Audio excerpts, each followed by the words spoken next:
الحمدللہ رب العالمین والصلاة والسلام علی سید الرسل و خاتم النبیین اما بعد۔ عزیز طلبہ و طالبات، السلام علیکم ورحمۃ اللہ وبرکاتہ۔ آج کا ہمارا یہ لیکچر جو ہے وہ آپ کی علوم اسلامیہ ایم اے کی کورس بک فقہ القرآن کے یونٹ نمبر 16 پر مشتمل ہے، جس کا عنوان ہے احکام وصیت۔ اس موضوع پر لیکچرز کا سلسلہ جاری ہے اور احکام وصیت ہی کے عنوان سے ہم ایک لیکچر پہلے بھی دے چکے ہیں، جس میں وصیت کے احکام جو بنیادی نوعیت کی اہمیت رکھتے ہیں، جس میں وصیت کا مفہوم، اس کی حکمت اور غرض و غایت، اسلام سے قبل وصیت کا جو تصور تھا، اور اس طرح کے جملہ مسائل جو وصیت کے بنیادی احکام سے متعلق ہیں، ان کو ہم نے موضوع بحث بنایا تھا۔ آج ہم اس سے متعلق جس پوائنٹ کو فوکس کریں گے، جن چیزوں پر روشنی ڈالیں گے، وہ ہے وصیت کی اقسام، شرائط اور ارکان۔ یہاں پہ یہ چیز آپ نے ذہن میں رکھنی ہے، بالخصوص ان طلبہ و طالبات اور ناظرین کی خدمت میں یہ بات عرض کرتا چلوں کہ ایک پروگرام اس سے متعلق پہلے ہو چکا ہے، اس لیے اس پروگرام کو اس پروگرام کے ساتھ ملا کر دیکھا جائے، ورنہ اس میں تشنگی رہ جائے گی، کیونکہ کچھ مسائل وصیت کے یا احکام جو وصیت سے متعلق ہیں وہ اس سے پہلے پروگرام میں گزر چکے ہیں۔ جو بقیہ احکام ہیں وصیت کے، وہ آج ہم اس پروگرام میں ان کا ذکر کریں گے۔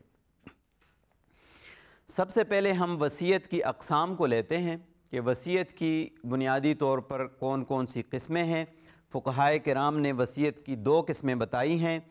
ایک مطلق اور ایک مقید۔ مطلق کہتے ہیں آزاد کو، جس میں کوئی پابندی نہ ہو، کوئی شرط نہ ہو، کوئی ریسٹرکشن نہ ہو۔ ٹھیک ہے جی، ایک آدمی کوئی وصیت کر دیتا ہے اور اس میں ساتھ کوئی بھی شرط، کوئی بھی چیز اس کو متعلق نہیں کرتا، اس کو مقید نہیں کرتا، اور مطلق کا معنی ہی ہوتا ہے آزاد۔ ٹھیک ہے جی، تو وصیت کی ایک قسم مطلق کی ہے، دوسری جو قسم ہے اس کو مقید کہا جاتا ہے، اور اس کا جو دوسرا نام ہے وہ ہے مشروط یا معلق۔ مشروط وصیت یا معلق وصیت یا مقید وصیت، یعنی ایسی وصیت جس کے ساتھ کوئی قید، کوئی ریسٹرکشن، کوئی شرط، کوئی ایسی چیز وابستہ کر دی گئی ہو کہ اس کے ساتھ کوئی چیز متعلق کر دی گئی ہو۔ مثلا یہ کہا گیا ہو کہ ایک آدمی مثال کے طور پر مرض الموت میں ہے یا مرض الموت میں نہیں ہے، ویسے کسی بیماری میں موجود ہے، کسی بیماری میں مبتلا ہے، تو وہ یہ وصیت کرتا ہے کہ اگر میں اس بیماری میں مر گیا تو پھر یہ وصیت ہے میری۔ تو یہ ایک شرط ہے جو اس نے، یا ایک قید ہے جو اس نے عائد کر دی، یا وہ کہتا ہے جی کہ کوئی سفر پہ روانہ ہو رہا ہے تو یہ وصیت کرتا ہے کہ اگر اس سفر میں فوت ہو گیا تو پھر میں یہ وصیت کرتا ہوں۔ تو یہ وصیت جو ہوتی ہے، اس وصیت کو مقید، معلق اور مشروط وصیت کہا جاتا ہے۔ اس وصیت کا حکم یہ ہے کہ یہ وصیت جو ہے تبھی لاگو ہوتی ہے، تبھی اس کی قانونی حیثیت بنتی ہے جب وہ شرط پوری ہو جائے۔ اگر وہ شرط پوری نہیں ہوتی تو یہ وصیت جو ہے وہ بھی کالعدم یا باطل ہو جاتی ہے۔ تو وصیت کی یہ دو بنیادی اقسام ہیں جو فقہاء نے بیان کی ہیں۔ اس کے بعد ہم آتے ہیں وصیت کے ارکان کی طرف، اور اس سلسلے میں فقہائے کرام نے وصیت کے 4 ارکان بیان کیے ہیں۔ سب سے پہلا جو رکن ہے، اور رکن آپ کو پتہ ہے، یہاں پہ یہ بھی میں وضاحت کر دوں کہ رکن کہتے ہیں کسی چیز کے لازمی حصے کو۔ ٹھیک ہے، جس کو ہم کہتے ہیں کسی چیز کا جزو لازم، ایسینشیل انگریڈینٹ۔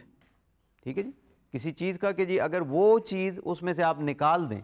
تو وہ چیز جو ہے اس کا وجود ختم ہو جاتا ہے۔ ٹھیک ہے جی، جیسے آپ کی یہ ایک میز ہے، اس میز کے نیچے ہم یہ باقی والا حصہ نکال دیں تو ہم اس کو اوپر والے حصے کو میز ہم نہیں کہیں گے، تو یہ جو حصہ ہے یہ اس میز کا رکن ہے۔ تو رکن وہ چیز ہوتی ہے جو اس کا اسینشیل کمپوننٹ، ایک لازمی جز ہوتا ہے، اس کو رکن کہا جاتا ہے۔ اسی طرح وصیت کے جو ارکان ہیں، یعنی جن کے بغیر وصیت فقہی طور پر، قانونی طور پر پائے تکمیل کو نہیں پہنچتی، وہ 4 ارکان ہیں۔ جو سب سے پہلا رکن ہے وہ ہے موسی۔ موسی وہ شخص جو وصیت کرنے والا ہے۔ ظاہر ہے کہ وصیت میں اس کا وجود ضروری ہے، ایسا نہیں ہو سکتا کہ موسی تو موجود نہ ہو وصیت موجود ہو، اس لیے یہ ایک اس کا لازمی رکن ہے موسی۔ دوسرا جو اس کا رکن ہے وصیت کا ہے وہ ہے موسیٰ لہو۔ موسیٰ لہو اس شخص کو کہتے ہیں جس شخص کے لیے وصیت کی جاتی ہے۔ تیسرا جو رکن ہے وصیت کا ہے وہ ہے موسیٰ بہی، وہ چیز جس کی وصیت کی جاتی ہے، وہ مال، وہ چیز جس کی ایک انسان وصیت کرتا ہے، اس کو کہا جاتا ہے موسیٰ بہی۔ اور چوتھا جو رکن ہے وصیت کا وہ ہے صیغہ، وصیت کا صیغہ، وصیت کا کلمہ یا وصیت کے الفاظ وصیت۔ یہ 4 ارکان ہیں جو کسی بھی وصیت کی ویلیڈیٹی کے لیے، اس کے قانونی یا شرعی ہونے کے لیے یہ 4 ارکان کا ہونا ضروری ہے۔ اب ہم اس پر انفرادی طور پر جو شرائط لاگو ہوتی ہیں کہ موسی کے لیے کیا شرائط ہیں، موسیٰ لہو کے لیے کیا شرائط ہیں، موسیٰ بہی کے لیے کیا شرائط ہیں، ان شرائط پر ہم علیحدہ ہم گفتگو کریں گے، جس سے جو آج کا ہمارا موضوع ہے وہ اپنی وضاحت کے ساتھ آگے بڑھے گا، جس میں وصیت کے جتنے بھی ارکان ہیں اس سے متعلق تمام شرائط جو ہیں وہ آپ کے سامنے آ جائیں گی۔ جو موسی سے متعلق شرائط ہیں، سب سے پہلے ہم ان کا ذکر کرتے ہیں۔ وہ شرائط جو اس شخص سے متعلق ہیں جو وصیت کر رہا ہے، اس میں جو ایک شرط ہے وہ یہ ہے کہ موسی عاقل ہو۔ اور عاقل آپ کو پتہ ہے کس کو کہتے ہیں کہ عاقل سے کیا مراد ہے؟ ہاں نہیں، کچھ لوگوں نے جو جواب دیا کہ وہ دانا ہو، یہ جواب ٹھیک نہیں ہے، یعنی وہ سلیم العقل ہو، اس کی عقل صحیح سالم ہو، ٹھیک ہے جی، ہاں جی، یعنی اس کا مطلب یہ دوسرے لفظوں میں کہ جو وصیت کرنے والا ہے وہ مجنون نہ ہو، پاگل نہ ہو، ٹھیک ہے، اس کا دماغ صحیح طور پر کام کر رہا ہو، تو یہ اس کی ایک شرط ہے۔ باقی عقل مندی کا تو کوئی معیار نہیں ہے کہ آپ کہیں جی عقل مندی کا یہ مطلب ہے کہ بہت کوئی فلاسفر ہو، کوئی بہت دانا آدمی ہو، تو یہ شرط نہیں ہے۔ وصیت کوئی بھی شخص کر سکتا ہے اگر اس کے پاس یہ شرائط موجود ہوں۔ پہلی تو یہ چیز ہے کہ وہ عاقل ہو، دوسرا یہ کہ وہ بالغ ہو۔ اگر کوئی بچہ وصیت کرتا ہے تو وہ وصیت جو ہے وہ قابل عمل نہیں ہوگی، اس کی کوئی قانونی شرعی حیثیت نہیں ہوگی، کیونکہ اس وقت وہ ذہنی طور پر اتنی یعنی اس میں صلاحیت نہیں ہے کہ وہ اپنے نفع نقصان کا کوئی اندازہ کر سکے یا اس میں تمیز کر سکے، تو اس لیے فقہاء نے اس شرط کو بھی عائد کیا کہ جو موسی ہے، وصیت کرنے والا ہے، وہ بالغ ہو۔ تیسری جو شرط ہے وصیت کرنے والے کے لیے وہ ہے آزاد ہونا، اس کا آزاد ہونا، کہ وہ غلام نہ ہو۔ اور یہ شرط اس لیے عائد کی ہے کہ غلام جو ہے وہ کسی چیز کا مالک نہیں ہوتا، اور تملیک بھی شرط ہے، یعنی تملیک تو ضروری ہے کہ آپ کسی کو اپنے مال کا مالک بناتے ہیں۔ جب آپ خود کسی مال کے مالک نہیں تو کسی کو اپنے مال کا مالک کیسے بنائیں گے؟ تو اس لیے فقہاء نے یہ شرط بھی عائد کی ہے کہ جو وصیت کرنے والا ہے وہ آزاد ہو۔ البتہ اس میں اسلام کی شرط نہیں ہے، جو بعض جو طلباء اس سلسلے میں پوچھتے ہیں کہ کیا اسلام بھی شرط ہے کہ جی ایک آدمی، ایک مسلمان شخص ہے، کیا وہ کافر کے لیے وصیت کر سکتا ہے؟ تو بالکل کر سکتا ہے، اس میں کوئی حرج نہیں ہے۔ جیسے ایک مسلمان کسی غیر مسلم کو تحفہ دے سکتا ہے، اسی طرح ایک مسلمان کسی غیر مسلم کو جو بطور ذمی کے رہ رہا ہے ان کے ملک میں، اس کے لیے وصیت کر سکتا ہے۔ اسی طرح ایک جو ذمی ہے، جو غیر مسلم شہری ہے اسلامی مملکت کا، وہ بھی ایک مسلمان کے لیے وصیت کر سکتا ہے، اس میں کوئی حرج نہیں۔ اور اسلام میں جو ہے اسلام لانے کی یا مسلمان ہونے کی موسی کے لیے شرط نہیں ہے۔ اچھا، ایک شرط موسی کے لیے یہ ہے کہ اس نے اپنے ارادے سے، اپنی مرضی سے وہ وصیت کی ہو، کسی کے جبر میں آ کر اس نے یہ وصیت نہ کی ہو، کسی نے اس پہ سختی کی ہو یا زور ڈالا ہو جس کی وجہ سے اس نے وصیت کی ہو، تو جو جبر ہے وہ بھی وصیت کو ختم کر دیتا ہے۔ تو ارادہ جو ہے وہ ضروری ہے کہ انسان اپنے ارادے سے، اپنی خواہش سے، اپنی مرضی سے وصیت کرے۔ اسی طرح سنجیدگی، یہ بھی ایک شرط ہے، فقہاء نے عائد کی ہے۔ سنجیدگی کا مطلب یہ ہے کہ ایک آدمی نے سنجیدہ طور پر ایک وصیت کی ہو۔ اگر کوئی آدمی کہے کہ میں نے تو مذاق میں کیا تھا، ویسے میں نے گپ شپ کی تھی، تو اس کو وصیت نہیں سمجھا جائے گا۔ وصیت وہ ہوگی جو ایک آدمی سنجیدگی کے ساتھ کرتا ہے، اور شریعت کے کئی احکامات ایسے ہیں کہ جس میں سنجیدگی کی شرط نہیں ہے۔ ایک آدمی کہتا ہے کہ جی یہ میں نے کام تو ویسے کہہ دیا تھا، تو وہاں پر وہ یہ حکم صادق نہیں آتا۔ کچھ احکامات ایسے ہیں جیسے وصیت کا حکم ہے، وہاں پہ یہ فقہاء نے یہ شرط عائد کی ہے کہ اگر کوئی شخص مذاق میں وصیت کرتا ہے تو وہ وصیت بھی قابل عمل نہیں ہوگی۔ اسی طرح قرض، یہ بھی قرض کا نہ ہونا، یہ بھی موسی کے لیے ایک شرط ہے کہ موسی پر اتنا قرض نہ ہو کہ جو اس کی مال کے 1/3 سے زائد ہو۔ اگر اس نے اتنے مال کی وصیت کر دی ہے جو اس کے مال کے 1/3 سے زائد ہے، تو وہ جو زائد کی وصیت ہے وہ کالعدم ہو جائے گی۔ البتہ اس کے جو مال کا 1/3 حصہ ہے وہ جو موسیٰ لہو ہے، جس کے لیے وصیت کی گئی ہے، اس کو منتقل ہو جائے گا، لیکن جو زائد ہے، جو 1/3 سے زائد ہے، اس کی وصیت جو ہے وہ نہیں ہو سکتی۔ اس سلسلے میں البتہ ایک وضاحت ضروری ہے قرض کے سلسلے میں، اور فقہاء نے یہ لکھا ہے کہ اگر کسی شخص پر قرض ہو تو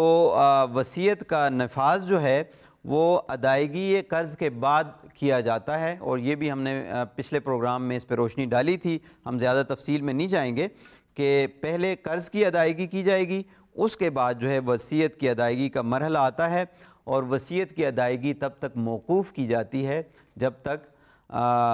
قرض ادا نہ ہو جائے۔ یہ تو تھیں وہ شرائط جو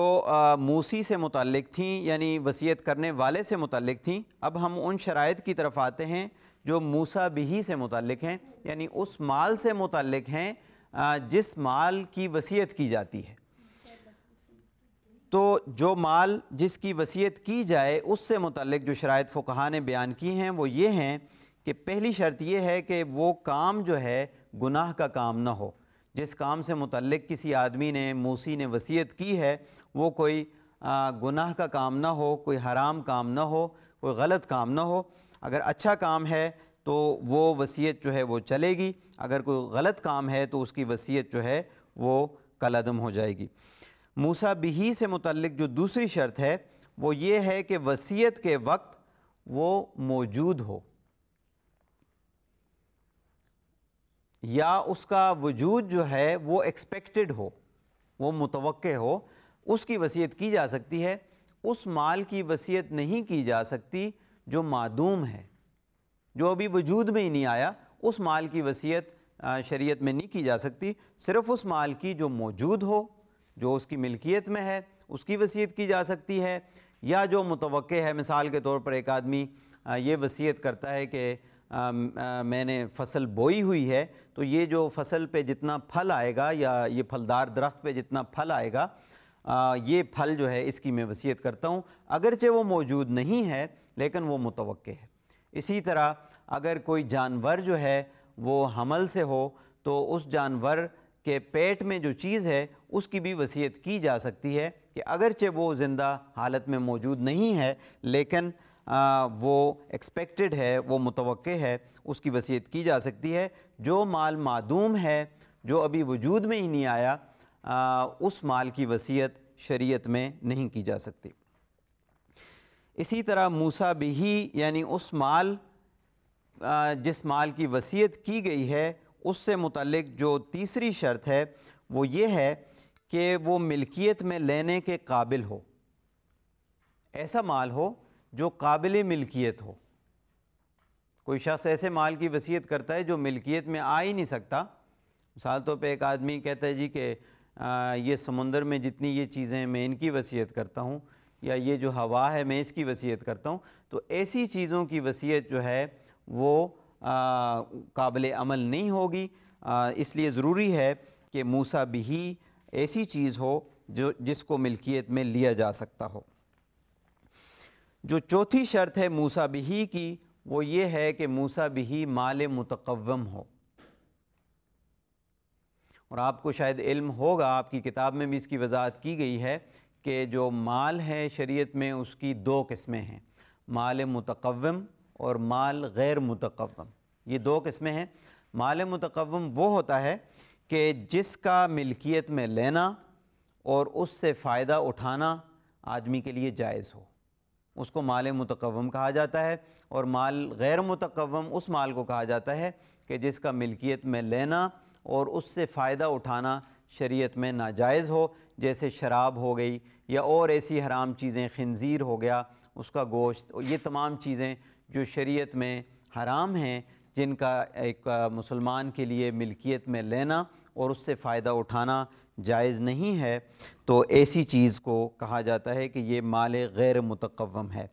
تو موسیٰ بہی یعنی اس مال جس مال کی وصیت کی گئی ہے، اس مال کی شرائط میں سے ایک شرط یہ ہے کہ وہ مال متقوم ہو، ایسا مال ہو جس کو ملکیت میں لینا اور اس سے فائدہ اٹھانا جائز ہو۔ یہ تمام شرائط تھیں موسیٰ بہی سے متعلق۔ اب ہم ذکر کرتے ہیں ان شرائط کا جو موسیٰ لہو سے متعلق ہیں، یعنی اس شخص سے متعلق ہیں جس کے لیے وصیت کی گئی ہے۔ جس شخص کے لیے وصیت کی گئی ہو اس کی شرائط میں پہلی شرط یہ ہے کہ وہ تملیک کا اہل ہو، اہلیت تملیک رکھتا ہو، یعنی وہ کسی ایسے مال متقوم کا مالک بن سکتا ہو۔ دوسرے الفاظ میں کہ وہ مال متقوم کا مالک بھی بن سکتا ہو۔ مثال کے طور پر اگر ایک شخص جو ہے کسی جانور کے لیے وصیت کرتا ہے، اور اس کی مثالیں ہمیں مغربی ممالک میں ملتی ہیں کہ فلاں شخص فوت ہوا، اس نے اپنے کتے کے لیے وصیت کر لی، تو ایسی ہمیں مثالیں جو ہیں مختلف قوانین میں ملتی ہیں۔ تو اس کی اسلام میں اجازت اس لیے نہیں ہے کہ جانور جو ہے وہ کسی چیز کا مالک نہیں بن سکتا۔ تو جو چیز،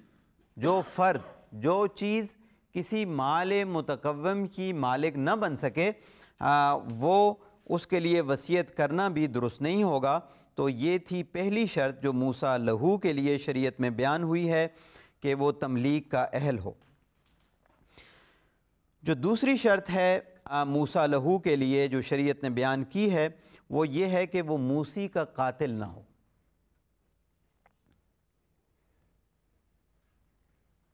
یعنی موسیٰ لہو جو ہے، اگر اس نے موسی کو قتل کیا ہے، چاہے اس نے غلطی سے ہی کر لیا ہو، وہ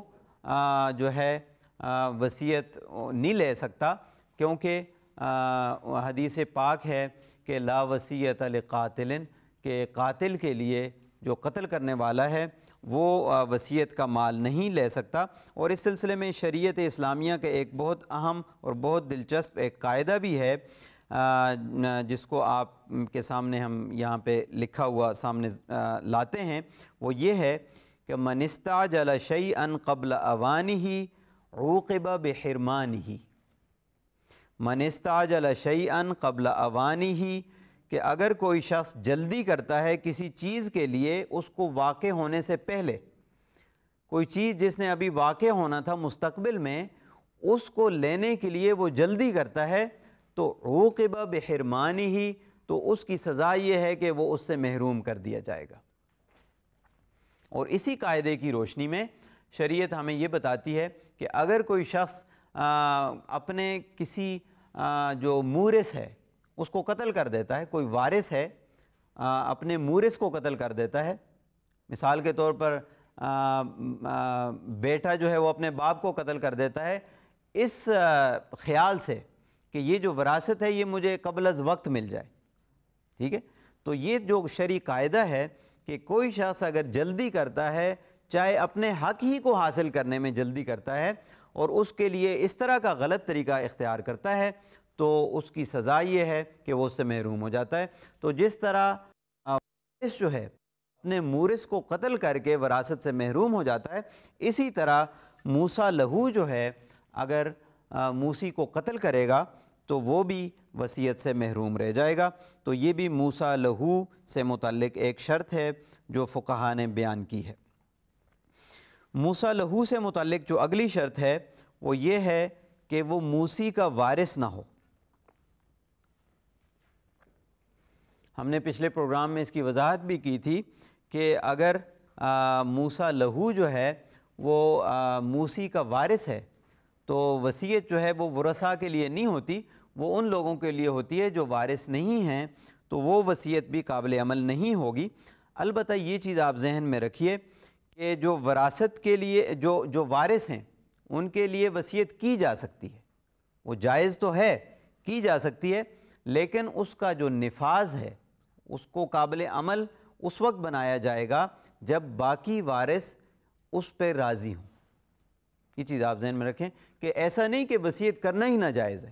وصیت کرنا تو جائز ہے، اپنے وارث کے لیے بھی انسان وصیت کر سکتا ہے، لیکن اس کی وصیت اس وقت عمل میں آئے گی جب باقی جو وارث ہیں وہ اس پہ کوئی اعتراض نہ کریں، وہ کہیں کہ ٹھیک ہے ہمیں اس پہ کوئی اعتراض نہیں ہے۔ تو یہ جو وصیت ہے تب تک موقوف رہے گی، تب تک وہ پینڈنگ رہے گی جب تک باقی جو ورثاء ہیں وہ اس وصیت کو تسلیم نہیں کر لیتے۔ اور اس سلسلے میں آپ یہ بھی ذہن میں رکھیے کہ اگر کچھ ورثاء کہتے ہیں کہ ٹھیک ہے ہمیں اس وصیت پہ کوئی اعتراض نہیں ہے، اور کچھ ورثاء کہتے ہیں کہ ہمیں اعتراض ہے، تو ایسا ہوگا کہ اس وصیت کو جو تسلیم کرنے والے ورثاء ہیں ان کی طرف منتقل کر دیا جائے گا، ان کے حصے سے تو وصیت ادا کی جائے گی، لیکن جو ورثاء اس کو تسلیم نہیں کرتے ان کو ان کا پورا حصہ ملے گا۔ یہ اس سلسلے میں وضاحت ہے کہ جو موسیٰ لہو ہے وہ جو ہے موسی کا وارث اگر ہوتا ہے تو اس صورت میں تو اسے وراثت مل سکتی ہے، بصورت دیگر اس کو وراثت سے محروم اس کو وصیت سے محروم کیا جائے گا۔ جو اگلی شرط ہے موسیٰ لہو کی جو فقہا نے بیان کی ہے کہ وہ حربی کافر نہ ہو،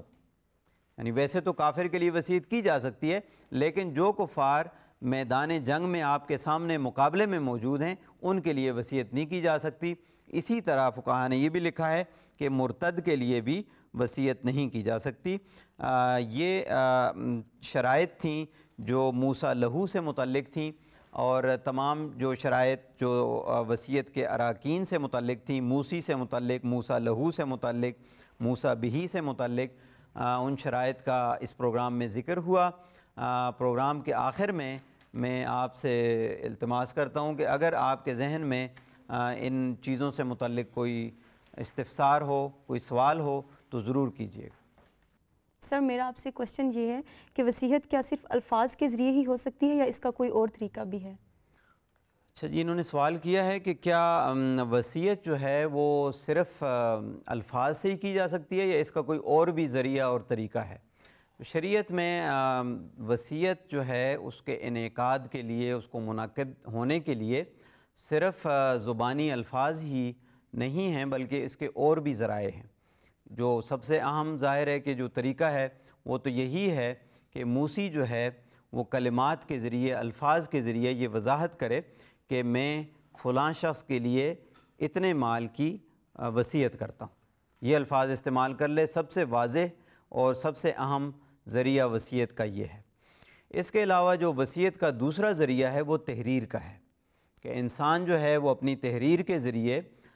خط و کتابت کے ذریعے یا کسی بھی تحریر کی صورت میں انسان جو ہے وہ وصیت کر سکتا ہے، وہ قانوناً اور شرعاً جائز ہوگی۔ اسی طرح جو وصیت کرنے کا جو تیسرا طریقہ ہے وہ اشارہ ہے، اور اشارہ ان لوگوں کے لیے ہے جو نہ تو زبانی طور پر ان کلمات کو ادا کر سکتے ہیں اور نہ ان کو تحریر آتی ہے کہ وہ تحریر سے کر سکیں، تو یہ صرف ان لوگوں کے لیے مخصوص ہے جو یہ دونوں جو دوسرے طریقہ کار ہیں ان کو اختیار نہ کر سکتے ہوں، تو شریعت نے ان لوگوں کو اشارے کے ذریعے وصیت کرنے کی اجازت دی ہے۔ تو یہ 3 صورتیں گویا ہوئیں وصیت کرنے کی، زبانی طور پر، تحریری طور پر اور اشارے کی صورت میں۔ سر میرا آپ سے سوال یہ ہے کہ کیا وصیت کا رد کر دینا جائز ہے؟ ہاں جی، وصیت ایک ایسی چیز ہے کہ جس میں ایجاب اور قبول 2 ضروری شرائط ہیں، کہ ایک آدمی ایجاب کرتا ہے، جس طرح اور کئی عقود میں، کئی اور جو عقد ہیں جو شریعت میں، جس میں ایجاب اور قبول ضروری ہوتا ہے، کچھ میں ضروری نہیں ہوتا، جیسے وراثت ہے کہ وراثت میں جو ہے نہ ایجاب ضروری ہے نہ قبول ضروری ہے۔ ایک آدمی فوت ہوا، اس کا مال خود بخود، چاہے وارث نے قبول کیا یا اس نے کہا، وہ مال خود بخود وارثوں کی ملکیت ہو گیا، اس کے لیے ان چیزوں کی ضرورت نہیں ہے۔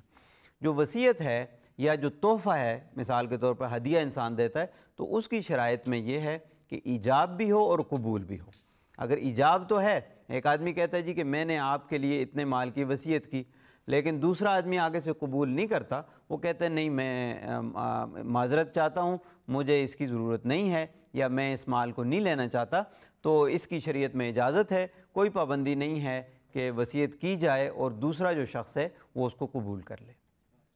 سر میرا آپ سے سوال یہ ہے، کیا موت کے وقت ہی انسان کو وصیت کرنا ضروری ہے کہ اس سے پہلے بھی انسان وصیت کر سکتا ہے؟ ہاں جی، وصیت کے لیے کوئی وقت شریعت نے مقرر نہیں کیا، اس کے لیے انسان کو آزادی حاصل ہے کہ اپنی پوری زندگی میں جب وہ موسی کی جو شرائط ہم نے بیان کی تھیں وہ پوری کر رہا ہو، مثال طور پر بچپن میں نہیں کر سکتا، یا مثال طور پر خدا نخواستہ کسی نشے کی حالت میں تو نہیں کر سکتا، یعنی اگر وہ موسی سے متعلق شرائط پوری کر رہا ہے تو زندگی کے کسی بھی حصے میں انسان جو ہے وہ وصیت کر سکتا ہے، اس پہ کوئی پابندی نہیں ہے کہ وہ جوانی میں نہیں کر سکتا، صرف بڑھاپے میں کر سکتا ہے، یا صرف جب مرض الموت اس پہ لاحق ہو جائے، وہ بیماری جس میں اس نے وفات پائی ہے اسی بیماری میں کہے، ایسی کوئی شریعت میں کوئی شرط کوئی عائد نہیں کی، اس لیے وصیت زندگی میں کسی بھی وقت کی جا سکتی ہے۔ عزیز طلبہ و طالبات، آج کا یہ جو پروگرام تھا آپ کی MA کی کتاب فقہ القرآن کے یونٹ نمبر 16 پر مشتمل تھا، جس کا عنوان تھا احکام وصیت۔ اس پروگرام کا دوسرا حصہ آج آپ نے ملاحظہ کیا، اس کے متعلق آپ نے لیکچر سنا، اور اس میں ہم نے جو آج فوکس کیا تھا وہ وصیت کی شرائط اور ارکان کا موضوع تھا، جس کو ہم نے آج کا موضوع بحث بنایا تھا۔ اس پروگرام کی تفصیلات اور اس سے متعلق سوال و جوابات جو ہیں وہ پیش ہوئے۔ اس کے ساتھ ہی میں آپ سے اجازت چاہتا ہوں۔ اللہ حافظ۔